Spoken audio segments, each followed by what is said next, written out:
I just started sewing 3 months ago. Here are the things you actually need to get started. Probably the most obvious, you need a sewing machine. I picked up this Singer, I think it's a 1507. Picked it up at a thrift store. I got this thing for like 45 bucks. There are tons of decent sewing machines available on Facebook Marketplace for under $100. So you don't have to spend a lot on your first machine to get started.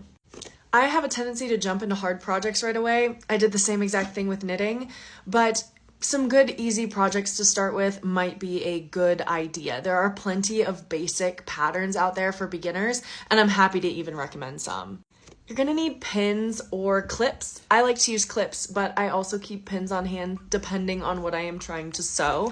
So you really need these to keep your fabric together. And pretty much I would recommend, like I said, I like working with clips, but you could do either. Obviously, you'll need fabric and thread and like some good patterns. I would recommend going to a sewing store and asking some of the good fabrics for things that you might want to make. But we'll kind of go through what's in my sewing drawer right now, and we can talk about what I have in here. So you're going to need some bobbins to wind your thread. So you're going to have your top thread, that's the thread that you would buy at a store, and then you're going to need a bobbin to get started. So you'll want to wind individual bobbins for every single thread that you're using. You try to use thread to match your fabric.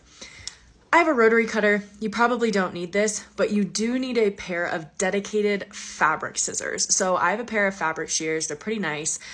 If you think sewing something you're going to do for a long time, I recommend investing in the nicest pair you can afford, but you can also just get a regular pair of scissors from the store.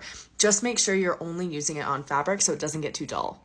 All right, sewing machine needles. You'll also need to replace these as you sew more and more. So I have a few packs of replacement needles for my machine. You will need an iron or steamer. It is good to iron or steam your projects in the middle of your projects. Patterns typically will tell you what steps they come at, but you really do need an iron or a steamer, something that you're using to press your projects as you start working through them. I actually don't have a serger at my apartment, but I do use a serger at the sewing store that I work at, and I will be getting my grandma's old serger soon. That is a nice to have. It is not necessary. You could use a zigzag stitch on raw edges as you start to work through sewing, and then you could work your way up to purchasing a serger. I was so hesitant to start sewing for the longest time because I thought it would take a ton of upfront time and energy. It really didn't take as much as I thought it would for me personally, and I wish I had got started sooner. So if this is the sign you've been looking for to start sewing, take it as one. Just go pick up a machine from Facebook Marketplace, look up some YouTube tutorials, and just get started. The best way to learn is really to just start doing it.